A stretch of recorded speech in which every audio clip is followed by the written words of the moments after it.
Paz, meus irmãos e irmãs,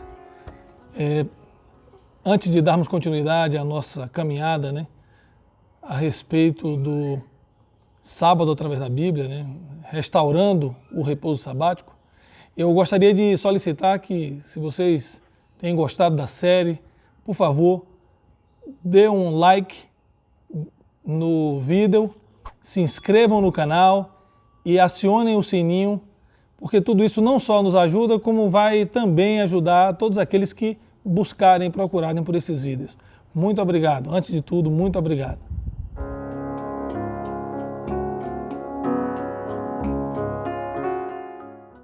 Graça e paz, queridos irmãos e irmãs.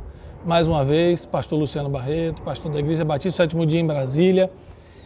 Nesse nosso terceiro trecho da nossa caminhada, no sábado através da Bíblia, restaurando o repouso sabático.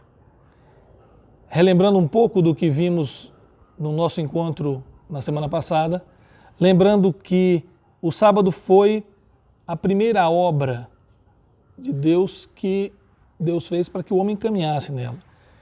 Lembrando que o homem, Adão e Eva, a humanidade, foram criados perfeitos, imagem e semelhança do Senhor.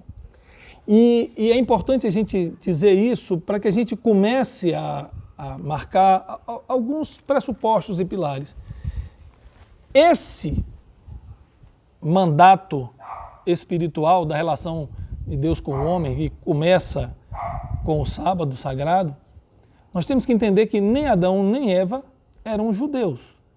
Nós vamos tratar melhor a respeito disso quando tratarmos do sábado mais para frente e entendermos que, como o nosso Senhor Jesus Cristo disse, que o sábado foi feito para o homem e não para uma raça, para uma etnia, para um povo. Não, o sábado foi feito para o homem. O sábado foi estabelecido, abençoado e santificado por Deus para o homem. Ainda no Éden, e a gente poderia chamar esse percurso nosso de ainda estamos no Éden, eu queria ler novamente o texto bíblico da criação do sábado, no capítulo 2 de Gênesis, que diz: assim foram acabados os céus e a terra e todo seu exército. E havendo Deus terminado no dia sétimo sua obra que fizera, descansou nesse dia de toda a sua obra que tinha feito. E abençoou Deus o dia sétimo e o santificou, porque nele descansou de toda a sua obra, de toda a obra que fizera, que como Criador fizera. É importante, e eu quero ressaltar algumas coisas do texto. A primeira é que fala no dia sétimo. É dia sétimo, sim. Entre os dias da semana, esse era o sétimo dia. Nós já tocamos um pouco nesse tema. A palavra que está lá é paradia, yom, em hebraico. E uma partícula, que a pronúncia é et, define dia de 24 horas, e não eras ou tempos, etc. Nós precisamos entender que foi um Shabat, um tempo sagrado e abençoado, no dia sétimo. Pode parecer repetitivo, mas é muito importante isso. Importante para tudo que vamos tratar mais na frente. Mas, ainda em relação ao sábado, como essa obra espiritual, como aquele tempo sagrado, um templo, uma catedral, um templo no tempo, nós precisamos ainda explorar o sentido disso. Nós temos vários mandatos no livro de Gênesis. Entre os mandatos, seja o mandato social, o mandato cultural, nós temos um mandato espiritual. O sábado faz parte desse mandato espiritual. É importante que nós compreendamos isso.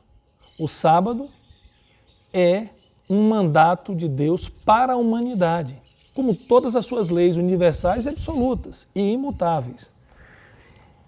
Eu gostaria de ler de um teólogo não sabatista, John L. Dagg, um manual de teologia bem antigo e básico. E eu gostaria de ler um trecho. Diz assim o Dagg: Com grande proveito podemos volver os olhos para o santo e feliz estado em que se encontravam os nossos primeiros pais, quando vieram das mãos do Criador. Com excelente proveito podemos recordar-nos de onde o ser humano caiu. Uma devida contemplação desse assunto haverá de favorecer a nossa aceitação do gracioso plano de restauração que o Evangelho nos expõe na pessoa e na obra do segundo Adão, que é Jesus Cristo. Acréscimo meu. Que Shabat, que descanso, aquele que o Senhor Deus, após os 6 dias de criação, manteve comunhão com o homem, a última obra das suas mãos, quando o homem ainda não tinha sido maculado pelo pecado. Trouxe a primeira oferta de louvor da recém-criada terra, como oferta aceitável do Senhor. Tal Shabat a terra não conhece hoje, mas ainda resta um descanso como esse para o povo de Deus, e bem-aventurados aqueles que nele hão de entrar. Vejam, eu tomo como minhas as palavras do teólogo e digo, ainda que não tenhamos aquele Shabat no 7º dia, exatamente como foi com os nossos primeiros pais, que ainda não estavam maculados pelo pecado, mas esse é um mandato espiritual que se mantém e se coloca como perpétuo na vida do homem, para que o homem antegoze aquilo que está preparado para ele na eternidade. Mais uma vez, reforçamos o sentido espiritual da criação do sábado, na criação de todas as coisas. É esse o sentido do Shabat. Um sentido espiritual. No 7º dia. Precisamente no 7º dia.